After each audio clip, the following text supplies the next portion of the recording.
নমস্কার বন্ধুরা, আজকে আবারও হাজির হয়েছি নতুন স্বাদের একটা রেসিপি নিয়ে। আজকের রেসিপিটা একটা মিষ্টি রেসিপি, হোলি স্পেশাল রেসিপি। সামনেই হোলি আসছে, তাই এই রেসিপিটা ভাবলাম তোমাদের সঙ্গে শেয়ার করি। হোলি আসছে আর মিষ্টিমুখ হবে না, এটা তো হতে পারে না।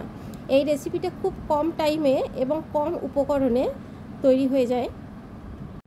এই রেসিপি শুরু করার আগেই বলে রাখি, যারা আমার চ্যানেলে নতুন তার অবশ্যই একটা সাবস্ক্রাইব করে দিও, আর রেসিপিটার জন্য অবশ্যই একটা লাইক করো। এই রেসিপিটা মোটামুটি বাড়িতে থাকা উপকরণ দিয়েই হয়ে যায়। চলো শুরু করা যাক রেসিপিটাকে। দেখে নিই পুরো রেসিপিটা।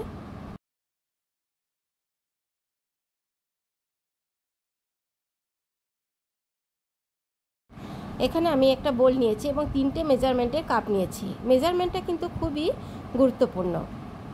এখানে আমি সবথেকে বড় কাপটা দিয়ে আমি সুজি নিয়ে নিলাম 1 কাপ, মোটামুটি 200 গ্রাম মতো। এবার মাঝের কাপটায় মেপে আমি চিনি নিয়ে নিলাম।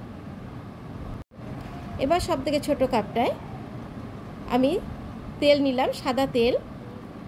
কাপটার যে একটা দাগ আছে তার দাগটা পর্যন্ত আমি সাদা তেলটা নিলাম। এবার এর মধ্যে আমি 1 টিস্পুন বেকিং সোডা দিয়ে দিলাম এবং 2টো এলাচ আমি গুঁড়ো করে নিয়েছি, সেটাও দিয়ে দিলাম। এবার খুব ভালো করে মিক্স করতে হবে 5-7 মিনিট ধরে, কারণ তেল চিনি খুব ভালো করে মিক্স করতে হবে। এটা মিক্স হয়ে গেলে আমি যে কাপ মেপে সুজি নিয়েছিলাম সেই কাপ মেপে আমি 1 কাপ দুধ এর মধ্যে দিয়ে দিলাম। আবারও খুব ভালো করে দুধের সঙ্গে পুরো উপকরণটা মিশিয়ে দিতে হবে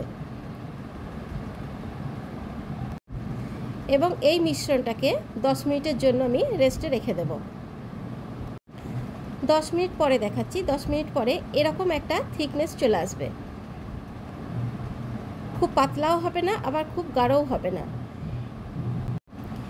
এবার এই থালাটার মধ্যে আমি একটু তেল বুলিয়ে নিচ্ছি।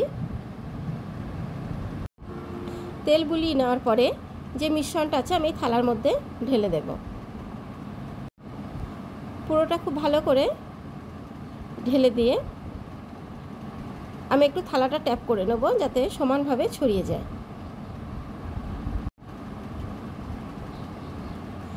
এবার এখানে দেখতেই পাচ্ছ আমি একটা কড়াই গরম করে নিচ্ছি এবং তার মধ্যে একটা স্ট্যান্ড দিয়েছি।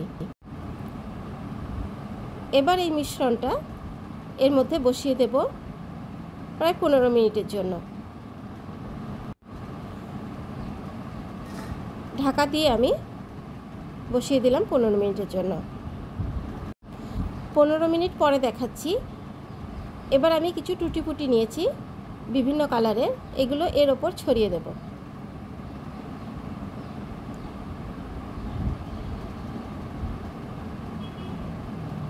এটা খুব ভালো করে ছড়িয়ে দেওয়ার পরে আরও 10 মিনিট আমি ঢাকা দিয়ে লো ফ্লেমে রেখে দেব। আমি আরও 10 মিনিট পরে দেখাচ্ছি। কালারটা দেখতেই পাচ্ছ কেমন চেঞ্জ হয়ে গেছে। এবার এটা আমি এক পাশে ঠান্ডা হতে দিলাম। এবার একটা কড়াইয়ের মধ্যে 1 কাপ জল নিয়ে এবং 1 কাপ চিনি দিয়ে দিলাম। একটা চিনি শিরা তৈরি করে নেব।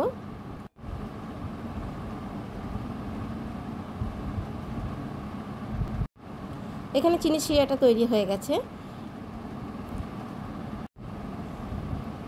এবার এই মিষ্টিটা আমি চৌকো চৌকো করে কেটে নেব।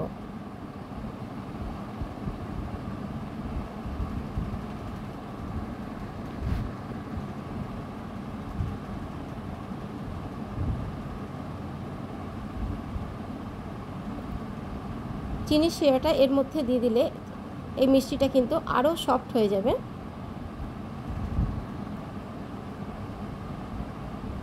এবার আমি চিনি শিরাটা পুরো এর মধ্যে দিয়ে দেব।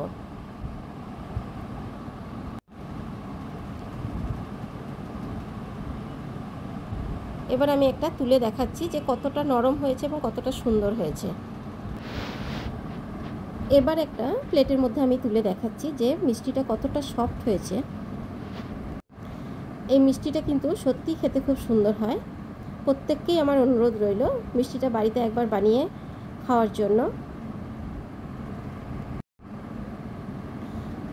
আমার এই রেসিপিটা পুরো দেখার জন্য অনেক অনেক ধন্যবাদ।